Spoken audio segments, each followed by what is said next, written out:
नमस्कार दोस्तों, आप सभी का स्वागत है इनके एजुकेशन में। और उत्तराखंड पुलिस की बहुत बड़ी भर्ती आई हुई है, उसके बारे में डिस्कस करेंगे।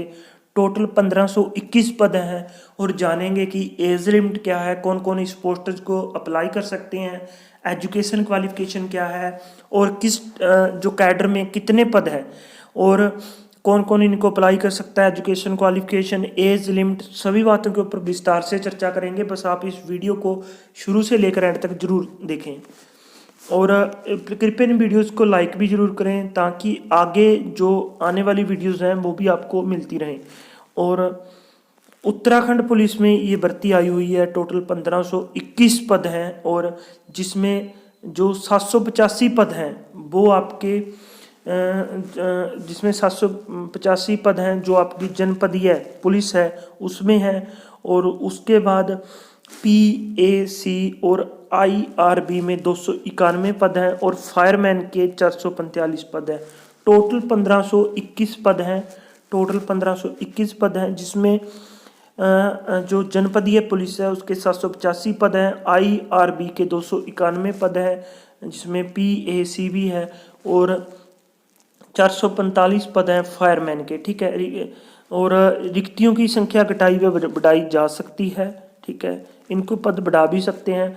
और 3/1 से ये फॉर्म भरने स्टार्ट हो जाएंगे, 16/2/2022 तक ये फॉर्म भरे जाएंगे। जून 2022 तक इनकी लिखित परीक्षा जो अनुमानित समय है। ठीक है, 3/1/2022 से ये फॉर्म स्टार्ट होंगे, 16/2/2022 तक ये फॉर्म भरे जाएंगे आपके और जून 2022 में इनकी लिखित परीक्षा होने की संभावना है। टोटल 1521 पद हैं, 785 पद हैं वो जनपदीय पुलिस में है और 291 पद IRB में है, फायरमैन के 445 पद हैं। 16/2/2022 तक इनका आवेदन आप कर सकते हैं। उसके बाद आगे चलकर हम डिस्कस करते हैं इनकी। एक बार हम जो ये इनके टोल फ्री नंबर, व्हाट्सएप वगैरह नंबर यहाँ पे दिए गए हैं, आप इनसे कॉल करके भी आप संपर्क कर सकते हैं।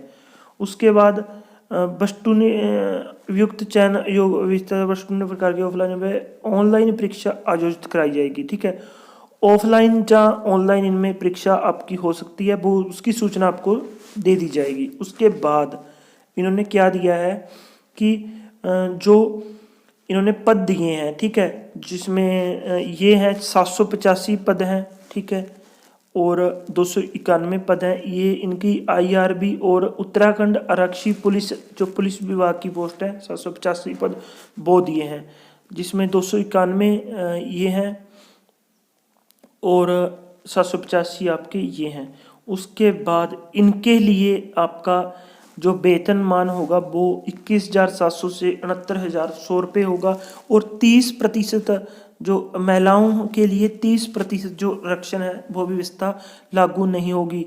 देखिए आप यहाँ पे एक बार इनको विस्तार से पढ़िए कि कार्मिक उत्तराखंड शासनादेश संख्या 589 कार्मिक 2000 दिनांक 21 जून के अनुसार ऐसे विभाग जहाँ कुल पदों में महिलाओं पुरुषों का पृथक से पद चिन्हित है, उन पदों के लिए देखिए इनमें अलग से पद दिए गए हैं महिलाओं के और पुरुषों के, तो उसमें अलग से जो इनकी कहते हैं कि जो आरक्षण व्यवस्था है 30% वाली वो लागू नहीं होगी, जहाँ पे अलग से पद दिए जाएं। ठीक है, और जो वेतनमान होगा आप वो देख लीजिए, 1521 पद हैं टोटल, आप इस बात का ध्यान रखिए 1521 पद हैं। जो वेतनमान होगा 3 डिपार्टमेंट हैं 1521 पद के लिए, जो जनपदीय पुलिस है, उसके बाद IRB है आपकी और फायरमैन की हैं। ठीक है, और उसके बाद 21,700 से 69,100 रुपये इनका वेतन जो वेतनमान होगा वो रहेगा।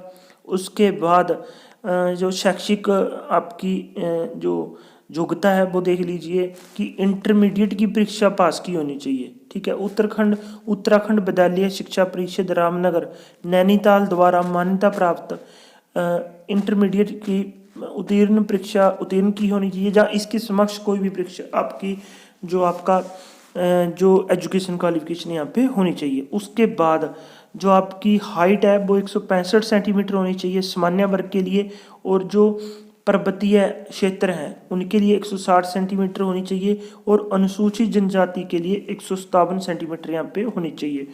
और सीने का माप होना चाहिए 78 सेंटीमीटर। यहाँ पे दिया गया है। सीने का माप 78 सेंटीमीटर होना चाहिए, फुलाने पर 83 सेंटीमीटर होना चाहिए, और पर्वतीय क्षेत्रों के लिए 76 सेंटीमीटर और 81 सेंटीमीटर यहाँ पे होना चाहिए। फुलाव कम से कम 5 सेंटीमीटर आपका यहाँ पे होना चाहिए। उसके बाद फिजिकल होगी, 100 अंकों की फिजिकल होगी। सबसे पहले आपको ये ध्यान रखना होगा, 100 अंकों की फिजिकल होगी। किसी भी आइटम में 50 अंक कम से कम प्राप्त करेगा और उसे उस सत्र पर योग्य घोषित कर दिया जाएगा। 50% अंक से कम प्राप्त करेगा मीन्स कि आपको यहाँ पे 50% अंक तो हर आपको इवेंट में लेने होंगे, चाहे वो क्रिकेट का बॉल थ्रो है उसमें भी आपको 50% अंक लेने होंगे, और 50% से कम अंक प्राप्त करेगा उसी सत्र से योग्य घोषित कर दिया जाएगा। ठीक है, और उसके बाद हम ये डिस्कस देखिए कि क्रिकेट का जो बॉल थ्रो होगा, ठीक है, क्रिकेट की बॉल का जो थ्रो होगा, क्रिकेट की बॉल दी जाएगी वो आपको फेंकनी होगी। उसके लिए 50 सेंटीमीटर पर अगर आप फेंकते हो तो 10 अंक आपको यहाँ पे दिए जाएंगे। अगर आप देखिए 50% अंक मैं जो कह रहा था ना, टोटल 20 अंक हैं। अब क्रिकेट की बॉल थ्रो में टोटल 20 अंक हैं, आपको 10 तो लेने पड़ेंगे। 50 सेंटीमीटर तो आपको बॉल यहाँ पे फेंकनी पड़ेगी। अगर आप 50 सेंटीमीटर से भी कम फेंकते हो, 10 अंक भी नहीं ले पाते, तो आपको डिस्क्वालीफाई यहाँ पे कर दिया जाएगा। उसके बाद 70 मीटर की यहाँ पे बॉल थ्रो फेंकते हो तो 70 मीटर की बॉल थ्रो पे आपको 20 अंक दिए जाएंगे, और लंबी कूद के लिए 20 अंक दिए जाएंगे, और यहाँ पे अगर 13 फीट की फेंकते हो तो 10 अंक दिए जाएंगे, अगर 17 फीट की 18 अंक, अगर आप 16 फीट की 16 अंक, 15 फीट की 14 अंक, 14 फीट की तो 12 अंक, अगर आप 13 फीट की लंबी कूद करते हो तो आपको 10 अंक दिए जाएंगे।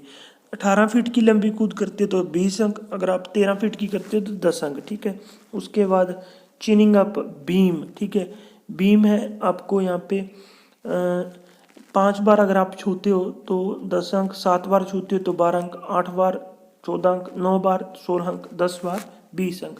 कम से कम 5 बार छूना होगा जिसके 10 अंक आपको यहाँ पे दिए जाएंगे, जो 50% होते हैं। उसके बाद यहाँ पे बैठक लगानी होती है आपको, अगर आप 50 लगा देते हो 2 मिनट में तो 4 अंक, अगर आप 65 लगा देते हो 2 मिनट में तो 6 अंक, अगर आप 8 लगा देते हो 80 लगा देते हो 2 मिनट में तो 8 अंक, अगर आप 100 बैठक लगा देते हो तो 10 अंक। ठीक है, यहाँ पे दंड है 25, अगर आप 4 मिनट में लगाते हो तो 4 अंक, 35 अगर आप 4 मिनट में लगाते हो तो 6 अंक, 50 अगर आप 4 मिनट में लगाते हो तो 8 अंक, अगर आप 75 4 मिनट में लगाते हो तो 10 अंक, पूरे के पूरे अंक पे दिए जाएंगे। यहाँ पे दौड़ व चाल आप इसको कह सकते हैं। अगर आप 20 मिनट में 3 किलोमीटर की निकालते हो तो 10 किलोमीटर, अगर आप 18 मिनट में 3 किलोमीटर की निकालते हो तो 12 अंक, अगर आप 16 मिनट में 3 किलोमीटर की निकालते हो तो 14 अंक, अगर आप 14 मिनट में निकालते हो 3 किलोमीटर की दौड़ 16 अंक, अगर आप 12 मिनट में निकालते हो 3 किलोमीटर की दौड़ तो 18 अंक, अगर आप 10 मिनट में निकालते हो 3 किलोमीटर की दौड़ तो 20 अंक आपको यहाँ पे दिए जाएंगे। उसके बाद ये फायरमैन के लिए जो 266 पद रह गए थे उनके लिए अलग से है यहाँ पे। ठीक है, और 445 पद हैं। ठीक है, 445 पद हैं, 266 नहीं 445 पद हैं टोटल। ठीक है, और इसके लिए जो आपकी शैक्षिक होनी चाहिए वो इंटरमीडिएट परीक्षा होनी चाहिए, जहाँ सरकार द्वारा जहाँ उसके समकक्ष मान्यता प्राप्त कोई अन्य परीक्षा उत्तीर्ण की हो। ठीक है, और उसके बाद सामान्य वर्ग के लिए 152 सेंटीमीटर हाइट होनी चाहिए, और 147 अनुसूचित जनजाति के लिए और पर्वतीय क्षेत्रों के लिए होनी चाहिए। न्यूनतम वजन 45 किलोग्राम होना चाहिए। ठीक है, और उसके बाद आपका पर्वतीय क्षेत्रों का निर्धारण यहाँ पे किया हुआ है। ठीक है।